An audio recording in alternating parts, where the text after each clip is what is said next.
ഈ പറഞ്ഞവരോടായിട്ട് എനിക്ക് പറയാനുള്ളത്, കൊടുങ്ങല്ലൂരിൽ ഗുരുതി പൂജയ്ക്ക് ഈ അടികൾമാർ ഉപയോഗിക്കുന്ന മുദ്രകൾ എന്താണ് എന്നൊന്ന് ചോദിച്ചു നോക്കിക്കോളൂ. എന്നിട്ട് വേണം ആധികാരികമായിട്ട് സംസാരിക്കാൻ. പണ്ട് കൗളാചാരം ഉണ്ടായിരുന്നത് പിന്നീട് വൈദികവൽക്കരിക്കപ്പെട്ടപ്പോൾ നിന്നുപോയത് തറവാട്ടമ്പലങ്ങളിലോ കുടുംബക്ഷേത്രങ്ങളിലോ നടത്താൻ പറ്റാത്തവര്, ചിലരുടെയൊക്കെ ഭാഷയിൽ പറഞ്ഞാല് വെറും വീഡിയോ അവതാരകനോ യൂട്യൂബ് കണ്ടന്റ് ക്രിയേറ്ററോ ആയിട്ടുള്ള ഞാനാണെങ്കിലും അങ്ങനെ പറയാറുള്ളൂ. എൻ്റെ കാര്യം പോട്ടെ, പക്ഷേ ഈ ഭദ്രകാളിക്ക് ചോര വേണം എന്നോ മാംസം വേണം എന്നോ നിർബന്ധമില്ല. ബലി നിരോധിക്കണം, ഒരു പൂവിട്ടാലും ഭഗവതി സ്വീകരിക്കും എന്നൊക്കെ പറയുന്നത് കേട്ടു.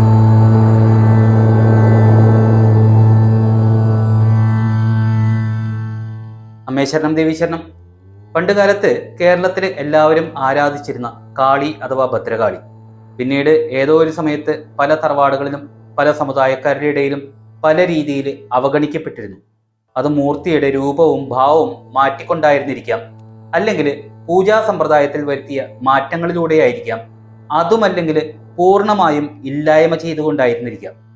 അതോടെ കേരളത്തിലെ ഹൈന്ദവരുടെ നാശവും തുടങ്ങി എന്നുള്ളതാണ് സത്യം. അത് നമുക്ക് ദൃഷ്ടാന്തമാണല്ലോ. അതിനെക്കുറിച്ചൊക്കെ നമുക്ക് പിന്നീട് വിശദമായി തന്നെ ചർച്ച ചെയ്യാം. പക്ഷേ ഇന്ന് സംസാരിക്കുന്ന വിഷയം മറ്റൊന്നാണ്. അതായത് ഇന്ന് പഴയതിനേക്കാൾ കൂടുതൽ ഭക്തര് ഭരണിക്ക് കൊടുങ്ങല്ലൂർ കാവിലെത്തുന്നുണ്ട്. അതില് ഭരണിയെക്കുറിച്ച് കാരണവന്മാര് പകർന്നു നൽകിയ അറിവുകളില്ലാത്തവരും ധാരാളമായിട്ടുണ്ട്. അതുകൊണ്ട് തന്നെ ഭരണിക്ക് നമ്മൾ എന്താണ് ചെയ്യേണ്ടത് എന്ന് ചോദിച്ചുകൊണ്ട് മെസ്സേജുകളും വിളികളും എല്ലാം വരുന്നുണ്ട്. അപ്പോ അതില് ഈ ഭരണി മാസവ്രതത്തില് നമ്മൾ വീട്ടിൽ ചെയ്യേണ്ടത് എന്ത് എന്നുള്ളതിനെ കുറിച്ച് വിശദമാക്കിക്കൊണ്ടുള്ള ഒരു വീഡിയോ നേരത്തെ ശ്രീ രൂപേഷ് ഉച്ചുമലിൻ്റെതായിട്ട് ഈ ചാനലിൽ തന്നെ ഇട്ടിരുന്നു. അതിൽ ഞാൻ ഒരു ഇൻട്രോ പറയാൻ കാരണം തന്നെ രൂപേഷ് ജി പറഞ്ഞത് ഒരു കോമൺ ആയിട്ടുള്ള വിധിയാണ് എന്നുള്ളത് കൊണ്ടാണ്. അതായത് സ്വന്തം തറവാടുകളിൽ പണ്ട് കൗളാചാരം ഉണ്ടായിരുന്നത് പിന്നീട് വൈദികവൽക്കരിക്കപ്പെട്ടപ്പോൾ നിന്നുപോയത് തറവാട്ടമ്പലങ്ങളിലോ കുടുംബക്ഷേത്രങ്ങളിലോ നിലവില് ആ ഒരു രീതി നടത്താൻ പറ്റാത്തവര് അവർക്ക് വീട്ടിൽ സ്വയം ചെയ്യാൻ പറ്റുന്നത്, അതുമല്ലെങ്കിൽ പാരമ്പര്യമൊന്നുമില്ലാതെ പുതിയതായി ഭദ്രകാളി സേവയിലേക്ക് കടന്നു വന്നിരിക്കുന്ന വ്യക്തികൾ അവർക്ക് സ്വയം വളരെ ലളിതമായി ചെയ്യുന്നതിന് വേണ്ടിയുള്ള ഒരു സന്ദേശമായിരുന്നു രൂപേഷ് ജിയുടേത്. അപ്പോൾ കൃത്യമായിട്ട് പറഞ്ഞാൽ അറ്റ്ലീസ്റ്റ് അഥവാ ഏറ്റവും കുറഞ്ഞത് എന്ന് പറയുന്ന ഒരു അർത്ഥത്തിൽ. ഇനി വളരെ വിപുലമായി ചെയ്യാൻ സാധിക്കുന്നവരാണെങ്കിലോ ഉപദേശം സ്വീകരിച്ച് ഗംഭീരമായിട്ട് തന്നെ നടത്തിയാൽ വളരെ നല്ലതെന്നേ ഞാൻ പറയൂ. അപ്പോ ഞാൻ പറഞ്ഞു വന്നത്, പരമ്പരാഗതമായി ചെയ്തു വന്നിരുന്നവർ, ഗുരുകാരണവന്മാരുടെ ഉപദേശം ലഭിച്ചവർ, അതൊക്കെ അതേപടി രീതികൾ പിന്തുടരുക എന്നുള്ള ഒരു സന്ദേശം ഞാൻ നൽകണം എന്നെനിക്ക് തോന്നി. അതുകൊണ്ടാണ് ഞാൻ ഇൻട്രോ പറഞ്ഞത്.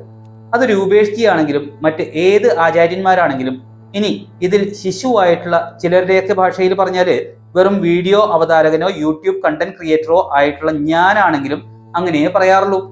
എൻ്റെ കാര്യം പോട്ടെ, പക്ഷേ നല്ല ഒരു ആചാര്യന് അങ്ങനെയേ പറയാൻ സാധിക്കൂ. കാരണം കുലം ച കുലധർമ്മം ച എന്ന് പറയുമ്പോൾ കുലവും കുലധർമ്മവും, അതായത് പാരമ്പര്യം കാത്തു സൂക്ഷിക്കുക, അതിനുള്ള യോഗം തരണേ ഭഗവതി എന്നാണ് നമ്മൾ പ്രാർത്ഥിക്കുന്നത്.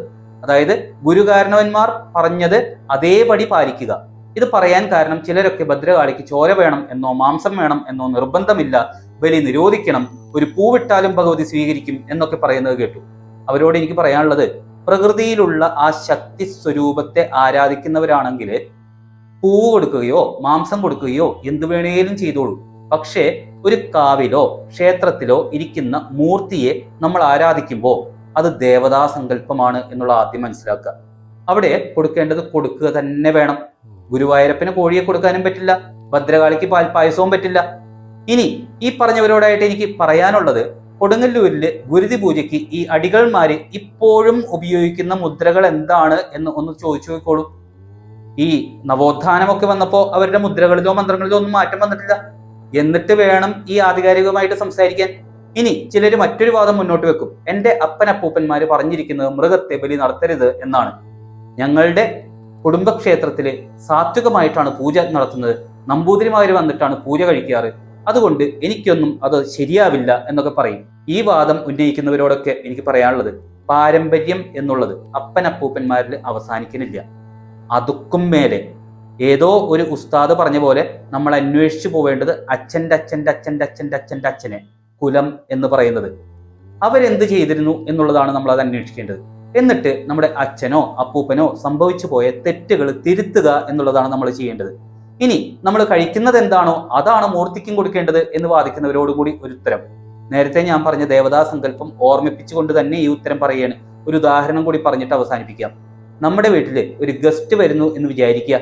നമ്മൾ എന്തായിരിക്കും അവർക്ക് കൊടുക്കുന്നത്? അവരെ പൂർണ്ണമായിട്ടും സന്തോഷിപ്പിക്കണം എന്നുണ്ടെങ്കിൽ അവർക്ക് ഏറ്റവും ഇഷ്ടപ്പെട്ടത് എന്താണോ അതാണ് നമ്മൾ കൊടുക്കുക. അല്ലാതെ നമുക്ക് ഏറ്റവും ഇഷ്ടപ്പെട്ടതല്ല കൊടുക്കുക. അവർ വയറ് നിറച്ച് കഴിച്ചിട്ട് പൂർണ്ണ തൃപ്തിയോടെ പോണം എന്നുണ്ടെങ്കിൽ അവർക്ക് ഇഷ്ടപ്പെട്ടത് തന്നെ നമ്മൾ കൊടുക്കണം. അതാണ് അതിന്റെ ഒരു രീതി എന്ന് പറയുന്നത്. അപ്പോ ഹിന്ദുക്കളെ ഉദ്ബോധിപ്പിക്കാൻ വരുന്നവരോട് എനിക്കൊരൊറ്റ അപേക്ഷയേ ഉള്ളൂ. നന്നാവാൻ നിൽക്കുന്നവരെ വഴി തെറ്റിക്കരുത്. ഈ വൈകിയ വേളയിലെങ്കിലും കേരളത്തിന്റെ തനതായ പാരമ്പര്യത്തിലേക്ക് കുറച്ചു പേരെങ്കിലും വന്നോട്ടെ. അപ്പോൾ ആരോടും പരിഭവവുമില്ല, ദേഷ്യവുമില്ല. നന്ദി.